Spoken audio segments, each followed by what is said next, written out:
of investigations and analyses much more extensive than the one I will offer you right now. But let me try to hit on the major twists and turns. The first twist came on the very first move. E4 was expected by Nomaraju Gukesh, who has the white pieces in his first World Championship match. And Ding responds with the French eschewing his favorite e5. He does move the e-pawn. He only moves it one square. And we enter a topical line, knight c3. Of course, the most popular and most principled move. They enter the Steinitz variation. And the second surprise, move 6, knight c to e2, dropping the knight back. A line second in popularity by a country mile to the main line, which is knight f3. This turned out to be a very successful surprise, as a couple of moves later, on move 7, Ding took over 20 minutes deciding on a course of action. Black has a lot of options, but Ding ultimately decided on a campaign of queenside expansion. A very rare move.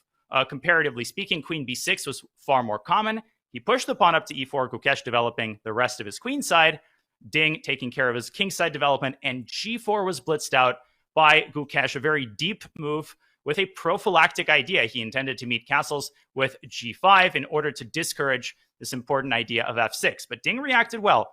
Queen to a5, creating the possibility of cd. A lot of complex strategic moments, but when the smoke cleared a couple of moves later, b4 was found by Gukesh a very important intermediate move, sending the queen back, and now he was able to recapture with the convenient knight, asserting his space advantage. And a couple of moves later, the critical moment, really potentially the most important turning moment of the game. At this point, Gukesh had 80 minutes, 50-minute time advantage over Ding, who had 36 minutes for over 20 moves. A space advantage, the possibility of executing f5. But Gukesh took 30 minutes. Quite possibly, he was calculating more concrete options like f5. There was the option of knight d2, trading off Black's knight. Ultimately, he settled on a pretty natural move, queen e2, centralizing his queen. And if Ding would have castled kingside, we might have been writing a very different narrative. Gukesh would have likely brought his rook into the center, and now everything would have been ready for the f5 pawn push. But instead, Ding, a sequence of moves that will really capture the hearts and minds of chess fans. One of the most incredible sequences probably of his match career. He trades on d4 and then sticks his knight on a second outpost on b2. Yeah, that square exists, opening up a line of fire on the c3 pawn. Once Gukesh defends that pawn, an inaccurate move, that opens a can of worms. Rook c8, hitting the pawn again. Gukesh defends it with rook ac1. And after queen c4, it becomes clear that suddenly Ding's queen and knight are able to zigzag, to knife their way among the light square weaknesses. And suddenly Gukesh, his knight on d4, his queen side becomes less impressive. He tries to push f5, but queen d3 is another brilliant salvo by Ding, trying to trade queens and take the sting out of White's attack. Queen f4 would have been met with g5, and as Judith pointed out, f takes g6, queen takes g6 would have been a disaster for White. Too many threats. So Gukesh went the other way, but that still allowed the bishop to activate to g5.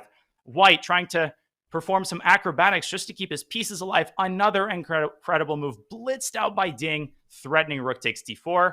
Gukesh, he finds an incredible defensive resource in turn. A great game takes two authors, and Gukesh, by pushing h4 and giving up the c3 pawn strategically, and then opening up the f-file, Ding recaptures with a pawn. That's a mistake. He could have kept a decisive advantage with bishop takes e6.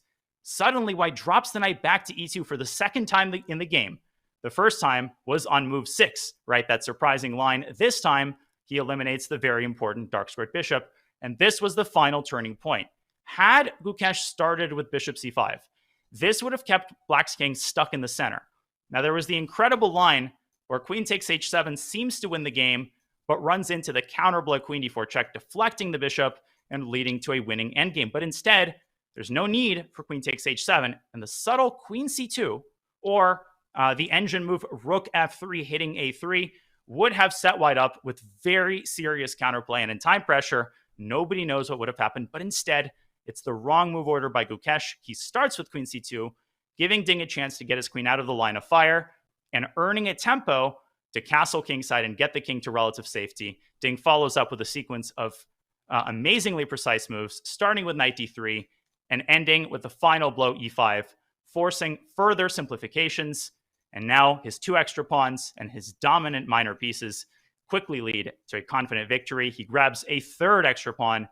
And in this position, on account of the intermezzo queen e4, queen f2 check, Gukesh extended his hand in resignation. Game 1 goes to the reigning world champion, Ding Lerin. An incredible